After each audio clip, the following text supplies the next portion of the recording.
यो मार्च आ चुका है और बहुत से लोगों के एग्जाम चल रहे होंगे या फिर खत्म हो चुके होंगे। आई थिंक 10th-12th के खत्म हो चुके हैं। सो लेट्स सी उनके एग्जाम रिव्यूज कैसे हुए उनके एग्जाम। और इस बार भी बिहारी बॉयज ने टॉप मारा है। एग्जाम आपका सही गया, टफ था थोड़ा, मेरा सेट टफ था पर ठीक है, अच्छा गया। चाहे कोई सा भी एग्जाम हो, लड़कियों का एग्जाम हमेशा अच्छा जाएगा। सब हाथ से दिमाग लगाना था, कॉम्पिटेंसी बेस्ड टफ है। मेरे को नहीं पता पर मेरे को ऐसा लगता है कि लड़कियां बनी ही पढ़ाई के लिए। मतलब इसके रिप्लाई से पता चल रहा है कि बंदी कितनी सीरियस है अपने एग्जाम को लेकर। कोऑर्डिनेट ज्योमेट्री से। अच्छा, आप कितने मार्क्स का करके आओ? मैं तो कर लिया पूरा पेपर सोल्व। पूरा एक तो ये एग्जाम रिव्यूअर्स इतने सीरियस होते हैं ना अपने काम को लेकर। मतलब ये बंदा ऐसा लग रहा है जैसे अपने भाई की शादी में बीच में उठ कर आया। एक बार भाई की शादी को रहने देते हैं पर व्यूज के लिए हाथ में माइक और सामने बुआ का बेटा जो भी ननियाल शादी एंजॉय करने आया हुआ है उसे एज ए कैमरामैन की जॉब दे दी गई और दे रिव्यू पे रिव्यू। और तो और भाई के चैनल का नाम है स्टूडेंट सेवियर और टाइटल दे रखा है पेपर की कोई टेंशन नहीं, अगले साल फिर से 10th का एग्जाम देना है। अरे भाई, इससे तो बच्चों के फ्यूचर को सेव नहीं बल्कि उनके फ्यूचर को घोर अंधेरे में डाल रहा है। तो CBSE बोर्ड 10th का पेपर हो गया, मैथ का पेपर हुआ है अभी बच्चे निकल रहा है। कैसा हुआ भाई पेपर? भाई बहुत बेकार पेपर गया, सीधा स्ट्रेट सपाट, ना कोई सफाई ना कोई धुलाई। गलती की हमने, मान भी हमने ली। बहुत बेकार गया। कितने नंबर आ जाएंगे? 100 में से 20 आएंगे। 20। कॉन्फिडेंस तो इतना जैसे कोई प्रधानमंत्री बन जाएगा। अब हो ना हो ये वही बच्चे हैं जिनकी फैमिली एक वेल स्टेबल है, जिनको ये नहीं पता घर में खाना कहाँ से आ रहा है, जिनको ये नहीं पता कि पढ़ाई का महत्व क्या है। थोड़े से बड़े होने के बाद फैमिली इनको अपने फैमिली बिजनेस में धकेल देगी और हो ना हो 3-4 साल बाद में ये अपने बिजनेस को लेकर डूबेंगे। समाज किसको बोलते हैं? समाज आदमी को बोलते हैं। समाज देखिए भाई ने समाज को समाज समझ लिया और समाज का भी गलत आंसर दे दिया। Peak Bihar board standard. एक बंदे ने गलत जवाब दे दिया तो साथ वाले भी मजे ले रहे हैं। इनको दिख भी रहा है कि ये वीडियो रिकॉर्ड होती जा रही है और परिवार वालों तक भी पहुंच रही है। सोचो क्या बीतेगी उन पर। जिस प्रकार बिहार बोर्ड की इमेज बनी है, जिसलिए आपने इस वीडियो पे क्लिक किया है, हो ना हो इसमें सिर्फ गवर्नमेंट की ही गलती नहीं है। मानना कि हाँ वहाँ पर इतनी स्थिति सही नहीं है पढ़ाई को लेकर, बट हो ना हो जनता का भी इसमें थोड़ा सा हाथ है।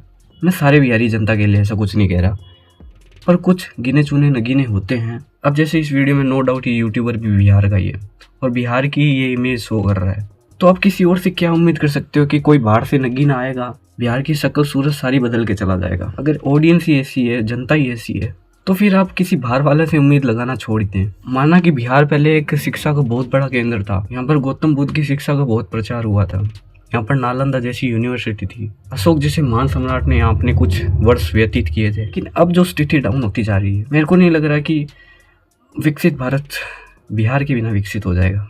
हो ना हो ये बंदा भी आज से 10 साल पहले ये स्थिति में होगा, बस थोड़ा सा दिमाग का यूज़ करके ये कंटेंट क्रिएटिंग के लाइन में आ गया। यहाँ एग्जाम खत्म नहीं हुए कि हर एक घर में ब्लॉगर आ चुके हैं। मतलब जस्ट एक टी-शर्ट पहनी और हाथ में माइक लेके खड़ा हो गया। मतलब रिव्यूअर में खुद में इतना नॉलेज होनी चाहिए, सामने वाले अगर आपको आंसर दे भी दे तो आपको क्या पता चलेगा कि उसने सही दिया कि गलत। हमेशा क्वेश्चन सिर्फ यही नहीं होता कि भारत का प्रधानमंत्री कौन है या भारत का राष्ट्रपति कौन है। किसी ने घूमकर पाइथागोरस थ्योरम पूछ ली ना सर, तो हो ना हो आपके भी पसीने छूट जाएंगे। मतलब रिव्यूअर का कोई कोरम ही नहीं है, ना नॉलेज है ना बात नहीं है। जस्ट टी-शर्ट पहनी और हाथ में माइक ले लिया। अरे अगर तेज हवा चल गई तो ये माइक उड़ जाएगा। देखिए 10th का एग्जाम चल रहा है, आज पहला दिन है और बहुत सारे अभ्यर्थी हैं जिनका हिंदी का एग्जाम है। कैसा तैयारी है जी? तैयारी दम ठीक है भाई साहब, शर्ट पैंट तो छोड़ो, चप्पल में आ गया। हिंदी का एग्जाम तो चलो बाद में हो जाएगा, लेकिन मेरे को ये बताओ कि कौन सी स्कूल इनको इन ड्रेसअप में एंट्री दे रही है। इनको कोई मतलब नहीं इनका पेपर कैसा हुआ है, बस इस साल 10वीं कर ली, 2 साल बाद 12वीं हो जाएगी, 3-4 साल बाद में मजे मस्ती करने के बाद आ जाएंगे गुजरात किसी मिल मालिक के यहाँ नौकरी करने। इनका जीवन मजदूरी से शुरू हुआ था, मजदूरी में ही खत्म हो जाएगा। ये कभी ग्रोथ करने के बारे में सोचेंगे नहीं और मैं ये नहीं चाहता कि ये कभी सोचे ही ना, बल्कि मैं चाहता हूँ कि कुछ तो डेवलप हो बिहार। सारा ब्लेम हम एक गवर्नमेंट पे नहीं डाल सकते। जब तक ऑडियंस अपने अंदर सुधार नहीं करेगी तब तक वहाँ पर डेवलप कैसे होगा। कुछ नया नवाचार बिहार में हो जाता है तो अगले दिन आप वहाँ पर कांडा कुल्हाड़ी लेकर तोड़ने लग जाते हो जस्ट फॉर चंद पैसे कमाने के लिए, तो कहाँ से डेवलप होगा भाई। कुछ समाज के बहुत पृथक लोग होते हैं जिनको समझाना बहुत ज़रूरी होता है। बाकी ये था बोर्ड्स रिव्यूज़ का वीडियो। आई थिंक आपको अच्छा लगा होगा। लाइक कर देना, मिलते हैं अगले वीडियो में। Thank you so much for watching, bye. Subscribe भी कर देना।